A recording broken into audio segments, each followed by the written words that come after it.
आज के इस एक्सप्लेनर में हम सीधे 1987 के ब्राजील चलते हैं। 28 सितंबर 1987 गोयानिया शहर का एक सरकारी अस्पताल। उस वक्त वहां किसी ने सपने में भी नहीं सोचा था कि एक आम सा लगने वाला दिन इतिहास की सबसे खौफनाक रेडियो एक्टिव त्रासदियों में से एक में बदलने वाला है। जरा उस पल की कल्पना कीजिए।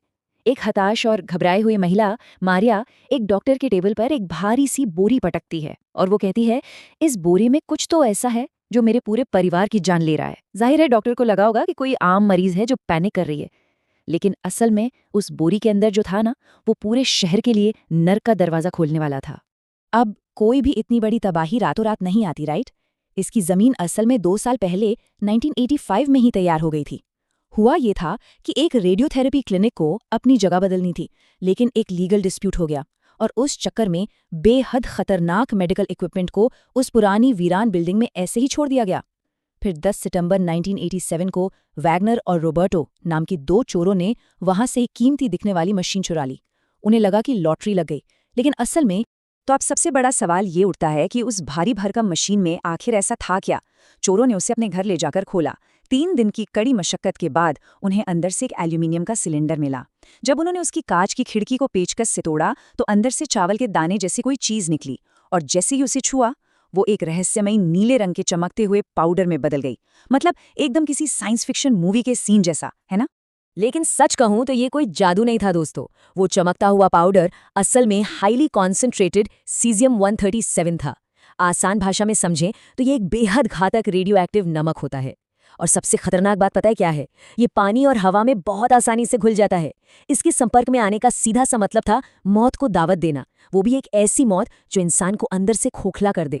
इस पूरी ट्रेजेडी का सबसे दुखद हिस्सा ये है कि शुरुआत में किसी को समझ ही नहीं आया कि हो क्या रहा है।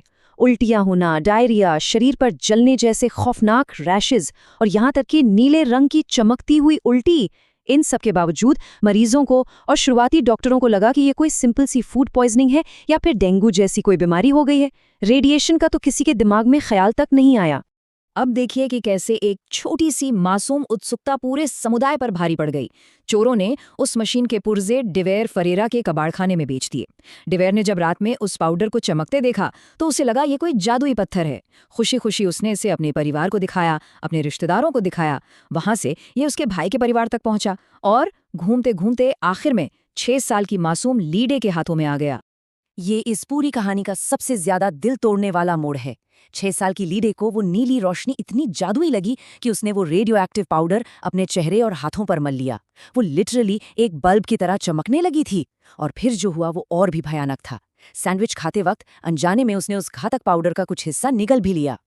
अब वापस चलते हैं उसी अस्पताल वाले सीन पर जहां से हमने शुरुआत की थी। जब डॉक्टर लगातार कह रहे थे कि परिवार को सिर्फ एलर्जी हुई है, तो मारिया ने इसे मानने से साफ इनकार कर दिया। उसने समझ लिया था कि इस रहस्यमयी बीमारी का कनेक्शन उसका बाढ़ से ही है, और बिना अपनी जान की परवाह किए वो उस रेडियो एक्टिव बोरी को एक भीड़ भरी पब्लिक बस में लेकर सीधे अस्पताल पहुंच गई जवाब मांगने के लिए। और बस यहीं से असली दहशत शुरू होती है।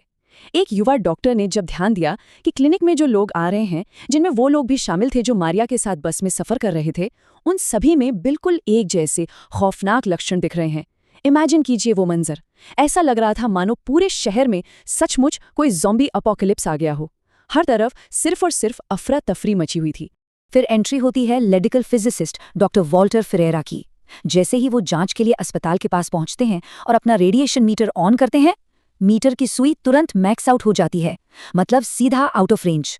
उनके लिए ये एक बहुत बड़ा शॉक था, क्योंकि इसका साफ मतलब था कि वहां कोई ऐसा रेडिएशन सोर्स मौजूद है जो हर सेकेंड भयानक तबाही फैला रहा है।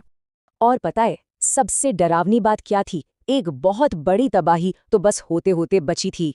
फायर ब्रिगेड वाले उस बोरी से इतना घबरा गए थे कि वो उसे पास की नदी में फेंकने जा रहे थे।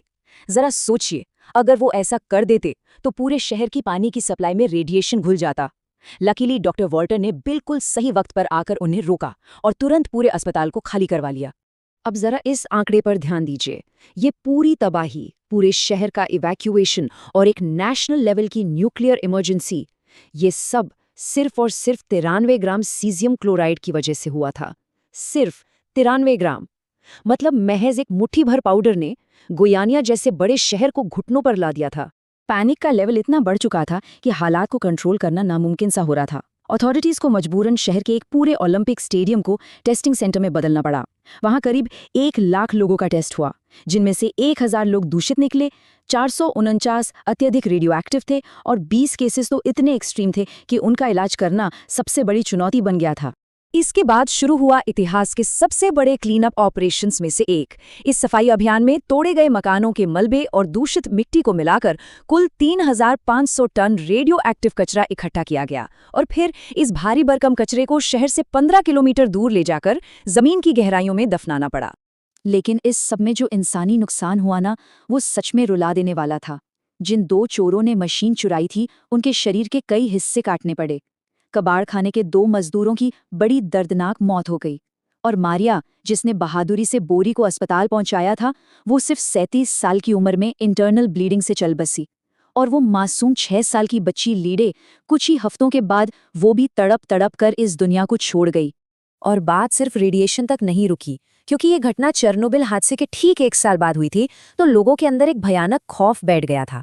गुयानिया के लोगों का बहुत बायकॉट होने लगा और हद तो तब पार हो गई जब उस 6 साल की बच्ची को दफनाया जा रहा था, वहां करीब 2000 लोगों ने दंगे कर दिए। कोई नहीं चाहता था कि वो बच्ची उनके कब्रिस्तान में दफनाई जाए, जबकि उसे खास लेड के सुरक्षित कॉफिन में रखा गया था। अगर हम इस पूरी घटना के कारण और प्रभाव को एक साथ देखें तो तस्वीर पूरी तरह से साफ हो जाती है। एक तरफ बस एक लीगल डिस्प्यूट की वजह से वीरान क्लिनिक में छोड़ी गई एक मशीन, और दूसरी तरफ 3500 टन न्यूक्लियर कचरा, तबाह हुई जिंदगियां और एक ऐसा शहर जिसके सीने पर हमेशा के लिए गहरा घाव लग गया। एक छोटी सी लापरवाही और इतनी भयंकर तबाही। आज वो खतरनाक रेडियो एक्टिव कचरा एक मोटे कंक्रीट के पाइप में हमेशा के लिए दफन है। ये उस भयानक तबाही का एक ऐसा स्मारक है जिसे बहुत ही आसानी से टाला जा सकता था। खतरा भले ही आज जमीन के नीचे दफन कर दिया गया हो, लेकिन इस घटना की खौफनाक यादें आज भी जिंदा है, जो हमें हमारी गलतियों का एहसास कराती हैं। तो आज के इस एक्सप्लेनर को हम एक बहुत ही गहरे और सोचने पर मजबूर करने वाले सवाल के साथ खत्म करते हैं। न जाने ऐसे और कितने अदृश्य खतरे हमारे आसपास इन वीरान और छोड़ी गई जगहों पर छिपे बैठे हैं। गोयानिया की ये घटना सिर्फ एक बीता हुआ कल नहीं है, बल्कि एक सख्त चेतावनी है कि खतरनाक कचरे का सही मैनेजमेंट हमारी सुरक्षा के लिए कितना कितना जरूरी है। उम्मीद है इस चर्चा से आपको इस ऐतिहासिक घटना की पूरी गहराई समझ आई होगी।